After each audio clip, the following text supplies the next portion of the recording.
All right, folks. Woz is in the waiting room, so we're gonna get started. Thank you all so much for coming. As a reminder, please use the thread in Woz AMA to share your questions. I don't know.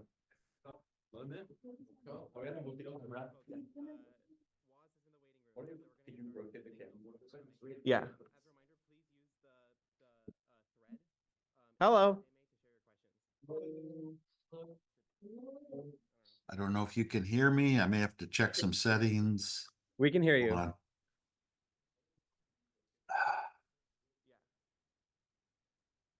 Can you hear us? You're muted. You're muted. Okay, my output sound is good. My input is good. I should have sound. All right, Nod can you if hear you us? can hear me. We can hear you. We can hear you. Can you hear us? Okay, well, I see your video. You must be seeing mine. Okay. Can everyone else on the call hear us? I'm not muted. Uh-oh. Yes. I can hear you. I hear you now. I hear you now. Oh, Some you of hear us? my yeah, my audio was turned off on the keyboard. Oh well. Hey. Hi, Woz. Hi. How are you? Nice to talk to you.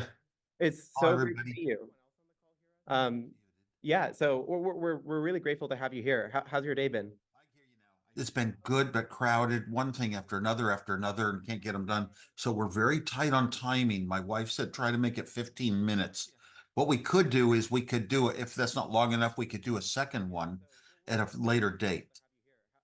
We can make it work. Anything up? We'll make it Alrighty. work. Matt, did you want to sit back so we can move the mic? Yeah, let's do it. Yeah. So I have a bit of a mic here. So just to introduce ourselves. Can you still hear me okay? Yes, I hear you. So my name is Matthew. I'm Sriram. So we're hosting this AMA. Behind us, a little bit of like what the landscape is. So behind us is a bunch of club members, and then on Zoom is more club members who are not in this room. So we're going to field questions from both people on Zoom and in this room. So I thought we'd start off with a little bit of just like just a little bit of small talk. Sure. So. I mean, so we'll do less small talk because I mean we have like 15 minutes, so we should probably very quickly get to the other stuff. But I have a quick question for you. What's something going on in your life that you're excited about recently these days? Oh boy, every single thing, millions of things. I have an upcoming commencement speech at the University of Colorado, which was one of my favorite universities. I've given the commencement speech 3 times at Berkeley. This will be my second time at Colorado in Boulder, and that's exciting. But I have just constant trips. I'm going out to a charity thing that helps basically young people who like are close to suicidal and all that, and gives them a purpose. And going out to Miami for that one. And I don't know, I've just got so many. It's just, I'm like tied up from now until sometime in June. I don't know if it's the beginning or the ending because the calendar's always in flux. But I'm sort of excited about the Apple Vision Pro. You know, and a lot of people have trouble finding a replacement for them. You have a computer and that sort of does all the same job. But I'm just excited about the new user interface. I was even a supporter of Google Glass, which you may never not have heard of, but nobody liked it. But I kind of liked it. yeah, I can't really totally make the Vision Pro into the form factor of a Google Glass. I feel like that's when it's all gonna. That would be incredible, and I can understand there not being exactly reasons for it. But we'll find. Well, you know, it'll only be able to improve. It's not taken off too well right now, and a lot of people say the same things about it. But I still love the interface, and for that sort of interface and working your computer, Apple did as good a job as anyone could have done. That still doesn't mean that there's essential apps that you really need. And I wish it were more open. Then the apps would appear. That's how our first computer that was all the revenues of Apple for the first 10 years, the Apple II, it was all supported by all the people coming up with their own hardware and software and selling it and advertising for us. Yeah, I agree. Do you have anything else, Matthew, or do you want to? I will follow up for that. Yeah, sure. So, very recently, Meta came out giving an announcement saying that they're making their platform a little bit more open. They're trying to extend it to other hardware companies like Lenovo. in an effort to do exactly what you said with the Apple II. Do you think that this is an approach that could lead to more success and something that maybe Apple should follow in on? My audio was set poorly, so I didn't hear it all. Ouch. Okay. Is it working now? Yeah? Okay, awesome. A summary of what he said. Yeah.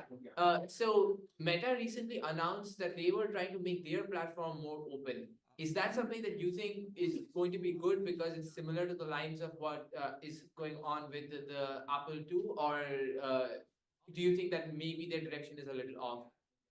I don't really have strong feelings about it. I don't think it's going to make a difference. For Meta, I think the bad of Meta will still be the bad and the good will be the good. Yeah. All right, amazing. So we're gonna open it up to everyone. Before we do, I want to say a couple of quick things, just introducing Purdue Hackers to you. So Purdue Hackers is a student org at Purdue. We help people make creative technical projects, like apps, websites, games, hardware. We run a hacker festival every Friday night called Hack Night with 80 people every week. We run workshops every 2 weeks, and we have an online community with 2,000 members. So everyone here is from that community, and many of them come to Hack Night every week. So the questions you're going to hear are from some really cool people. All I right, totally support that thinking. I'm so glad to hear that. All right, what's the first question? All right, our first question is from Ray. If you want to unmute yourself, can you unmute yourself? I can, yes. Hi. So, hi. First, I wanted to just say that I told my dad that I was going to talk to you, and he said that you're his personal hero. So, just wanted to mention that. When I was researching what I I hear might that want sort of thing. I hear that sort of thing, but I don't understand it. I don't know. He always thought you were very interesting. I don't want to take up other people's time too much, though. So I'm just going to launch into my question.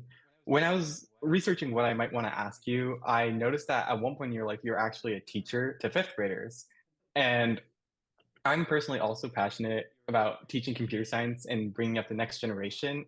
And I wanted to get your opinion on what you feel might be the path forward for education and how you would redefine education in this world where anyone can be sufficiently motivated and learn anything they want to on the internet. And what is the role of a teacher in all this? Okay, well, let's go back kind of pre-internet, but for a lot of people, the internet doesn't really work. It's just an electronic textbook.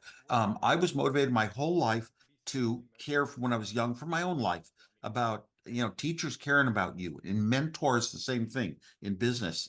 And I just wanted to do that sort of giving back. So even after Apple was successful, I had a goal to teach fifth grade for my whole life. I did it for 8 years, and I taught sixth to ninth graders, and I got up to full day from morning till evening, working 7 days a week, even with 3 classes going.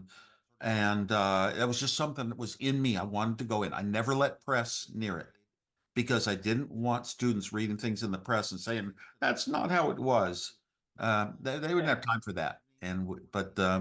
So I was just fulfilling a lifetime dream. When I was in sixth grade, I told my dad I will be an electrical engineer first and a fifth grade teacher like Miss Crack second. People that matter to me. So, and I'm so glad I did that. Okay. That's awesome. Yeah. At one point in my life, I also want to become a teacher, probably after I retire, but that's something that I also want to do. And when you get kids, you may be more motivated. Totally. Right. All right. Next. Hello. Hey, I can take the next one. I had a question. So you've come a long way since blue boxes and cream sodas and hacking university systems.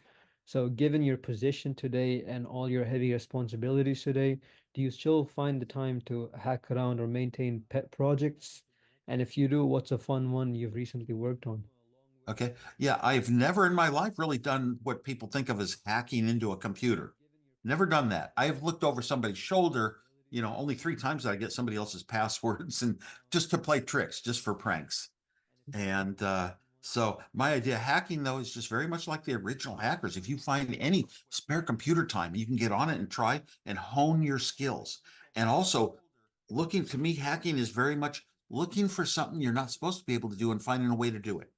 Something that's basically kind of illegal. We had 6 little puppies born in our house, and we came home from dinner one night. One of them had jumped out of the tub that was holding them all, and she was teaching herself how to walk around my network closet. She's a hacker. You know, so to this day, I call her a hacker, and she doesn't take no for an answer. You know, it's a benefit. You can get more done, you know, that you want to do. I love that. I also had a hacker dog back in the day. All right, next up, we have a question from Sten. My question is, what is the smallest project that you're the most proud of? Ooh, all my life, recently, hard to say. I'm doing some I did very small projects in my life, but boy, they were all good and I was proud of them, and they weren't worth a company. I never did try to even build a computer to start a company or an industry. Just wanted to be recognized as a very clever engineer that thought of things that were violated all the rules in the books. One project I did more recently on a Raspberry Pi, and I wanted this in the early days of when hotels started getting the internet in hotels. And the trouble is you could only have it on one computer and not a second one, not your phone as well. And I carry multiple devices. And now you don't have to worry. It's pretty much available everywhere. But I built a little device that I can take on an airplane or to an airport or to a hotel, built on a Raspberry Pi Zero. That's the $5 computer, and you got to add $5 for a little memory card, and got to add $7 for an extra network. And I built it so it would tune in. You could point it at network like United Wi-Fi on a plane, and then it would share it. It would route it out as an unprotected network called Spanky. I wanted the network to attract people. I didn't want to say Pornhub or something, but so I call it Spanky. And one time I saw 11 people logged on to it. Thank you very much. And did that apply with, like, did that work with airplane mode, or that's a bad question. No, the Raspberry Pi, yeah, it's just simply normal. It's on Wi-Fi. It was I didn't have enough software to have like a desktop system, operating system, so it didn't have any airplane mode even to say, but it just accessed the Wi-Fi of the plane, and then it broadcast on Wi-Fi. Well, that probably was violating some rule. I didn't use it much, just for fun. I only did it for fun. Okay, okay. All right, next up, we have a question from Jacob. Yeah, hi. So, preface, I'm a PhD student. I just kind of wanted to say, we've kind of often seen examples where like innovative and creative tech approaches can kind of also unfortunately lead to various inequities, such as like privacy concerns and other kind of people problems, so to speak. And so I was kind of wondering, how do you sort of think more broadly how we can kind of help govern and guide tech innovation in a way that sort of both the tech and the people it affects can sort of thrive together without sort of leaving people behind, so to speak? It's a very tricky question because we've had two phases of internet. When we first designed personal computers, am I still on? Okay, we first designed personal computers and sold them. We built a product you could use, and it had a certain value. You could learn to program it. You could buy programs, and nothing ever changed. It always worked. It was always yours. You owned it. If you made a setting, that's how your computer was. If you plugged something in, that's how it was. Now we've moved past it. Since the internet, people develop different business models. Almost everywhere you go, you have to subscribe to one thing after another, the names and the passwords, and you just wanted to inspect some item, and just to see a news article about it, they want you to subscribe, and you don't own things. If you have the modern touchpad, whoever brought the touchpad technology to the world should be killed. Oh, that's my friend Steve Jobs. But the people who brought the digital world should be executed, or worse yet, made to live in it. You try and get a modern car, with a touchscreen, it's impossible to operate. And you have to take your eye off the road to use any buttons or controls that are on a touchscreen. Whereas you used to be able to feel it blindly. Your hand, your whole body learns where things are, and that's gone, the tactile feedback. And I hope that comes back. But everything from the big tech companies is we own you. You don't own us. We'll make changes whenever we feel like it. And even if you have something good Lord, I mean, You want to open, my wife got stopped by the cops in our Tesla, and she had to show the cop why she didn't use her turn signal. It's on the wheel, and if your wheel's turned, you can't even find it. And secondly, to get her registration for the cop, she said it might take 5 minutes. It's in a glove box. There's no button for a glove box. You got to go into some menus and look for the right words and find how you open a glove box. This world has gotten to it's got to go backwards, but I don't think it's going to go backwards right away. I think the trend is going to continue towards these aspects that I sort of term as negative. Whereas in the old days, you own things. Now that you can you can put settings in your car. I want the windows down. You walk away and they go up. That sort of thing. Thank you. I will quickly have you. Hey, Steve. So my question is, through the years, you have seen the growth, success, and failure of a lot of engineering projects.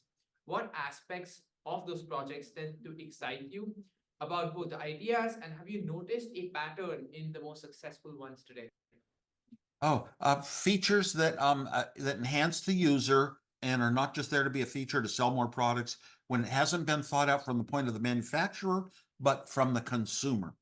Those are like, and I like a lot of little fun things. I mean, I remember when I had Android phone, I could just say, I could say smile. And when I said smile, it would take a picture of everybody.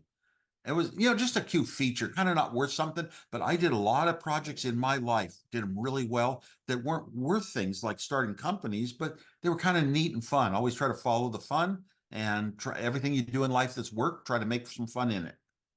That's awesome. Thank you so much. Well, okay, next up we have Aiden.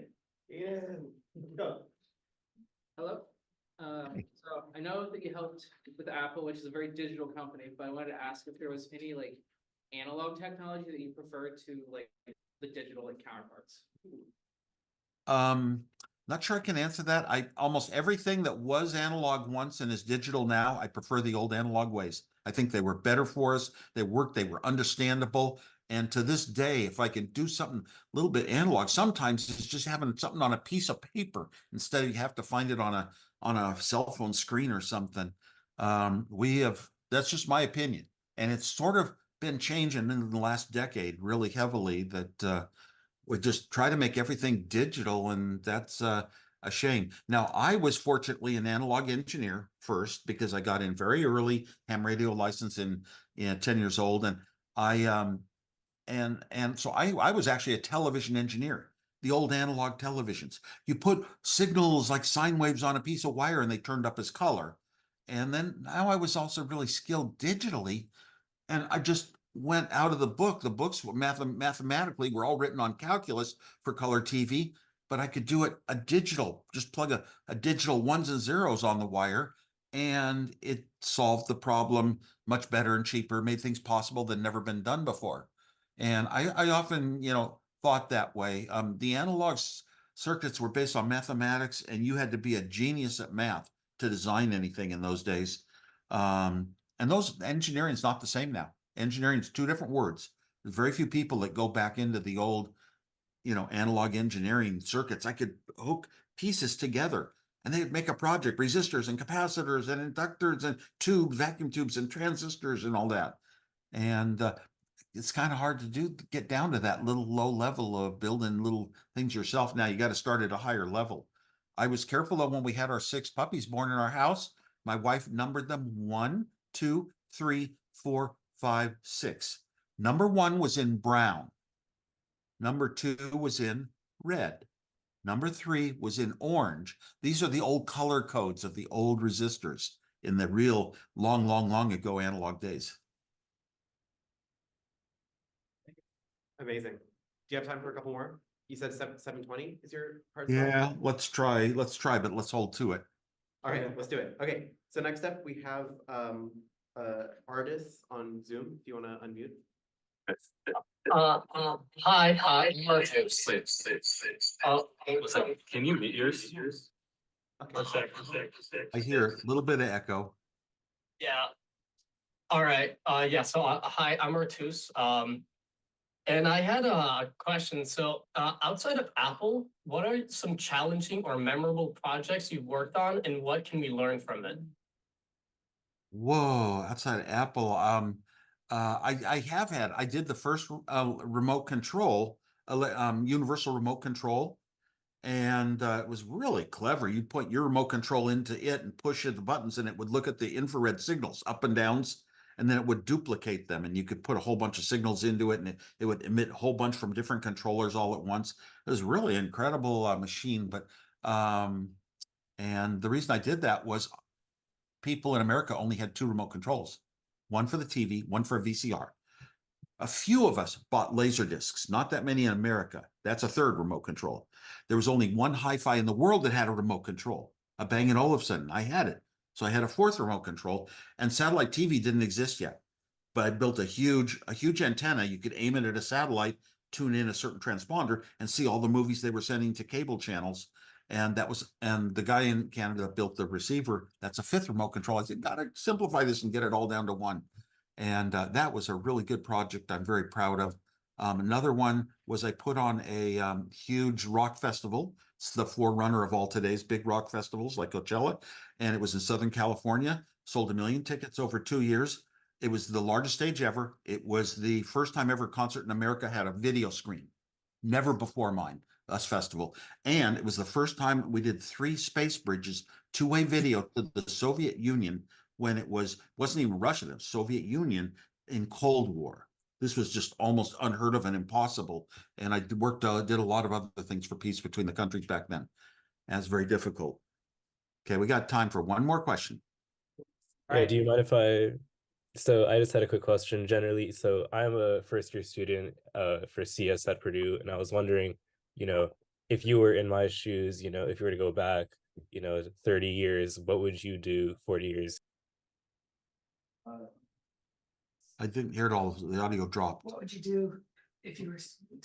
What would I do if I were a student? Yeah, today? if you were back in my shoes, if you were in my shoes, what would you do to I can't really answer that because I knew my whole life exactly what I would do and what I would be. And I was really brilliant at it. So I didn't ever have to work. I didn't have to go to college. I could get a job any time in my life. So it doesn't apply to me. If it were today, now do you want to know the answer? If it were today, I would tell myself, oh man, probably go into physics or something like that had a lot of mathematics. I was good at math and I loved it. And if it was back then, I would tell myself rob a bank. Because then I could at least afford a hair more. I got to get going. We're rushed and we have appointments today. So we can set up another one in the future. Let's do it. Thank you so much, Waz. It was amazing having you here. Thank you. We really, really appreciate you. We'll be in touch. Have an amazing rest of your day. And thanks for chatting with us. Love you guys. Love the questions. Thank you. Bye. Okay. That went very nicely.